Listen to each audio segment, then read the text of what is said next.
നല്ല പെർഫോമൻസൊക്കെ അടിപൊളിയായിരുന്നു. ടോവിനോടെ ആ 3 ക്യാരക്ടറും നല്ലതുപോലെ ചെയ്തിട്ടുണ്ട്, നല്ലതുപോലെ കണക്റ്റ് ആവുന്നുണ്ട്. അതുപോലെ തന്നെ എല്ലാവരും നല്ലതുപോലെ ചെയ്തിട്ടുണ്ട്. ഒരു അന്തർദേശീയ നിലവാരം പുലർത്തുന്ന രീതിയിലാണ് അതിൻ്റെ മേക്കിംഗ് പോയേക്കുന്നത്. ഒരുപക്ഷെ എനിക്ക് തോന്നുന്നത് ഈ ഓണം എന്ന് പറയുന്നത് ഓണം ARM തന്നെ കൊണ്ടുപോകുമെന്നുള്ളതാണ് എനിക്ക് തോന്നുന്നത്. അത്ര ഇതാണ് ഓണം ആഘോഷം തന്നെ ARM ആഘോഷമായിട്ട് മാറുമെന്ന് ഉള്ള ഒരു ഇതാണ്. നല്ല രീതിയിൽ ചെയ്തിട്ടുണ്ട്. തിയേറ്ററിൽ തന്നെയാണ് ഇത് കാണേണ്ടത്. തിയേറ്റർ എക്സ്പീരിയൻസ് ചെയ്യേണ്ടുന്ന ഒരു സിനിമ തന്നെയാണ്. ലാഗിങ് അത്ര പറയത്ത കൊണ്ടുള്ള ഒരു ലാഗിങ്ങും ഇല്ല. നല്ല രീതിയിൽ ചെയ്തിട്ടുണ്ട്. ലാഗിങ്ങൊന്നുമില്ല. നല്ല പെർഫോമൻസ് ആയിരുന്നു. നല്ല രീതിയിൽ പടം കിടുപ്പിനാണ്. രാവിലെ 6:30 വന്ന് ഏതായാലും മുതലായി എന്ന് വെച്ചാൽ ഒരു ഫുൾ തോട്ട് എന്ന് വെച്ചാൽ ഇപ്രാവശ്യത്തെ ഓണം കൊണ്ടുപോയി, അജയം കൊണ്ടുപോയി. അതുപോലെയാണ് ഇതിനകത്തൊരു രണ്ടാമത്തെ കഥാപാത്രം ചെയ്തൊരു മണിയൻ എന്ന് പറഞ്ഞൊരു കഥാപാത്രം ചെയ്ത് ടോവിനോട്ട് രണ്ടാമത്തെ റോള് പെർഫെക്ഷൻ എന്ന് പറഞ്ഞാൽ സൂപ്പറായിട്ടാണ് പുള്ളി ചെയ്തിരിക്കുന്നത്. വീട്ടിലും പടം കേട്ടോ, ഒന്നും പറയാനില്ല. ഇപ്രാവശ്യം മസ്റ്റ് വാച്ച് തിയേറ്ററാണ്. ഓണം ടോവിനെ തൂക്കി 3 ക്യാരക്ടർ. അതിനകത്ത് രണ്ടാമത്തെ കഥാപാത്രം ഞാൻ പറഞ്ഞു ഇല്ല, അത് ഒരു പരമ്പരയായിട്ട് മുന്നോട്ട് പോകുന്നതായിട്ടാണ് കാണിക്കുന്നത്. രണ്ടാമത്തെ എന്താണ് പുള്ളിയുടെ കഥാപാത്രമാണ് അടിപൊളിയായിട്ടുള്ളത്. രണ്ടാമത്തെ മണിയൻ എന്ന് പറഞ്ഞൊരു കഥാപാത്രം, കള്ളൻ്റെ കഥാപാത്രമുണ്ട്. അത് പുള്ളി പെർഫെക്റ്റായിട്ട് ചെയ്തു. സൂപ്പർ ഉണ്ട്. അത് ആ പടം അതിനകത്ത് വർക്ക് കാണാനുണ്ട്. ആദ്യം തൊട്ട് അവസാനം വരെ ഇൻ്റർവെൽ ഒരു ചെറിയ ലാഗ് തോന്നാലും ഇൻ്റർവെൽ കഴിഞ്ഞ് പടം വേറെ ലെവലായിട്ട് പടം. ഉഗ്രം പടം. 2D എനിക്ക് 3D വലിയ 3D ഒരു ടൈറ്റിൽ കാണിക്കുന്നുണ്ട്. അത് നമുക്ക് മനസ്സിലാവും 3Dക്ക് വേണ്ടി ചെയ്തേക്കുന്നത്. അതേ ഉള്ളൂ. അല്ലാതെ 3D കാണേണ്ട പടമൊന്നും അല്ല, കുഴപ്പമില്ല. അല്ലാതെ തന്നെ കാണാം. 2Dയിൽ കാണുന്നതിന് ഒരു കുഴപ്പമില്ല കേട്ടോ. സൂപ്പർ പടം. നൈസ് മൂവിയായിട്ട് തന്നെ തോന്നി. ഞങ്ങളിവിടെ രാവിലെ 6:30 വന്നതാണ്. 3D അല്ല കണ്ടത്, പക്ഷേ എന്നാലും ഗംഭീര എക്സ്പീരിയൻസ് ആയിരുന്നു. Great movie. പിന്നെ ടോവിനോടെ 3 റോളുണ്ട്. 3 അത്യാവശ്യം നല്ല രീതിയിൽ പുള്ളി വർക്ക് ചെയ്തിട്ടുണ്ട്.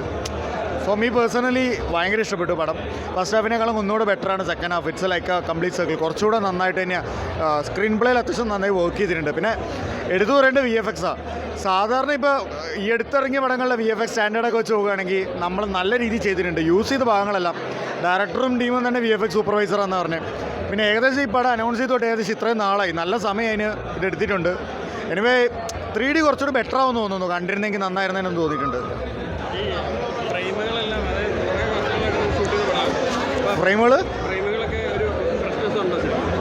ആക്ച്വലി സോങ്സിൽ കുറച്ചുകൂടെ ബെറ്റർ ആയിട്ട് തോന്നി. നോർമൽ സാധനം നല്ല നൈസ് ഉള്ളത് വെച്ച് നല്ല നൈസ് വർക്കാണ്. ഏതാ 3 ക്യാരക്ടറിൽ മൊത്തത്തിൽ മണിയൻ എന്ന് പറയുന്നൊരു ക്യാരക്ടർ വരുമ്പോൾ കുറച്ചുകൂടെയും എല്ലാം കൊണ്ടും കുറച്ചുകൂടെ ബെറ്ററാണ്. അതിൻ്റെ സെറ്റ് ഡിസൈൻ അടക്കം കഥയടക്കം എല്ലാം അങ്ങനെ തന്നെയാണ്. സ്ക്രിപ്റ്റിൽ അങ്ങനെ തന്നെയാണ് മേക്ക് ചെയ്തിരിക്കുന്നത്.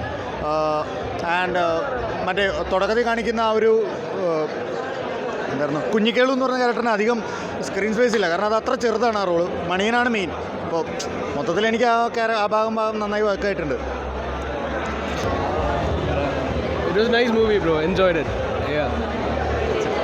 നല്ല പടമായിരുന്നു. അവർ ചെയ്തതിൻ്റെ ആ റിസൾട്ട് ഉണ്ട് പടം. Making nice. മണിയൻ ഒബ്വിയസ്ലി ചോദിക്കാനുണ്ട്. മണിയൻ സൂപ്പറായിരുന്നു. സൂപ്പർ ക്യാരക്ടറായിരുന്നു.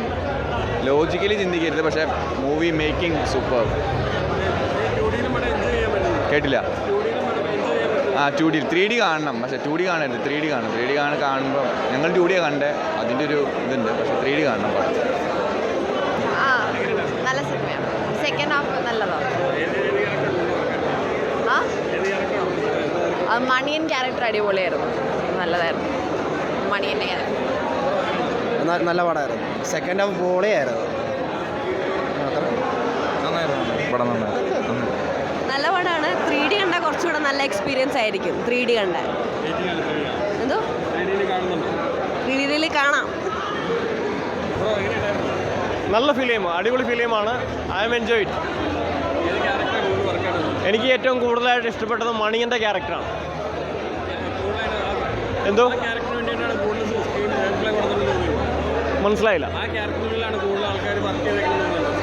ശരിക്കും ടൊവിനോൻ്റെ കൂടുതലായിട്ടുള്ള പിന്നെ വർക്കൗട്ട് അല്ലെങ്കിൽ ആ ഒരു രീതിയിലുള്ള ഒരു വ്യത്യസ്തമായ ഒരു സാധനം നമുക്ക് പ്രതീക്ഷിക്കാൻ പറ്റും മണിയനിലാണ്. അജയൻ എന്ന് പറയുന്നത് ഈ ഒരു ജനറേഷനിലെ ക്യാരക്ടറാണ്. മണിയൻ എന്ന് പറയുന്നത് ബിഫോർ ഒരു കാലഘട്ടത്തിലെ ഒരു ക്യാരക്ടറാണ്. പിന്നെ മുത്തച്ഛൻ്റെ ക്യാരക്ടറാണ്. അങ്ങനെ 3 ടൈപ്പ് ഓഫ് ക്യാരക്ടറാണ് ഇതിനകത്ത് ടൊവിനോ ചെയ്തിട്ടുള്ളത്. ടൊവിനോൻ്റെ കരിയറിലെ ഒരു ബെസ്റ്റ് പെർഫോമൻസ് മൂവി എന്ന് തന്നെ പറയാം. ഞാൻ പടത്തിൽ വർക്ക് ചെയ്ത ആളാണ്. വളരെ നല്ലൊരു മൂവിയാണ്. വളരെ എക്സൈറ്റിങ്ങും ത്രില്ലിംഗ് ആയിട്ടും ടൊവിനോ വളരെ നന്നായിട്ട് ചെയ്തിട്ടുണ്ട്. ടൊവിനോയുടെ 3 വേഷങ്ങളും വളരെ നന്നായിട്ട്, നല്ല ആക്ഷൻ സീക്വൻസും വളരെ ത്രില്ലിംഗും ആയിട്ടുള്ളൊരു മൂവിയാണ്. മലയാള സിനിമയിൽ ഇങ്ങനൊരു മൂവി ആദ്യമായിട്ടാണ് വരുന്നത്. എല്ലാവരും വന്ന് കാണണം. എനിക്ക് വളരെ അഭിമാനമുണ്ട് ഇത് പറയുമ്പം. ജിതിൻ എന്നുള്ള എൻ്റെ ഒരു ബ്രദറാണ്. അപ്പം ജിതിൻ ലാൽ ഡയറക്ടർ, അവൻ്റെ 7 വർഷത്തെ സ്വപ്നം, ആഗ്രഹം എല്ലാം ഇതിലൂടെ സാക്ഷാത്കരിക്കപ്പെട്ടിരിക്കുകയാണ്. അതിന് ടൊവിനോയും കൂടെ നിന്ന് എല്ലാ ക്രൂ മെമ്പേഴ്സിനും എല്ലാവരും നന്ദിയുണ്ട്. ആൻഡ് പ്ലീസ് എല്ലാവരും കാണണം. വളരെ നല്ല ടൊവിനോയുടെ പെർഫോമൻസ്. ടൊവിനോ 100% അല്ല 200% സോൾ വിത്തിൻ സോളാണ് പെർഫോം ചെയ്തിരിക്കുന്നത്. ആക്ഷൻ സീക്വൻസ് ഒക്കെ അമേസിംഗ് ആയിട്ട് ചെയ്യുന്നു. മണിയൻ, എൻ്റെ ഏറ്റവും ഫേവറേറ്റ് ക്യാരക്ടർ മണിയനാണ്. മണിയൻ വളരെ നന്നായിട്ടുണ്ട്. സുരഭി, എസ്പെഷ്യലി പറയുന്നത് സുരഭിയുടെ ക്യാരക്ടർ, ഗൂസ് ബംസ് വന്നു ചില സീക്വൻസിലൊക്കെ. So happy. എല്ലാവരും വന്ന് കാണണം. വളരെ നല്ലൊരു സക്സസ്ഫുൾ ആവട്ടെ. സൂപ്പറായിരുന്നു. എല്ലാവർക്കും കാണാൻ പറ്റിയ പടമാണ്. അടിപൊളി. എല്ലാ മേക്കിംഗ് പെർഫോമൻസ് കഥ എല്ലാം അടിപൊളിയാണ്.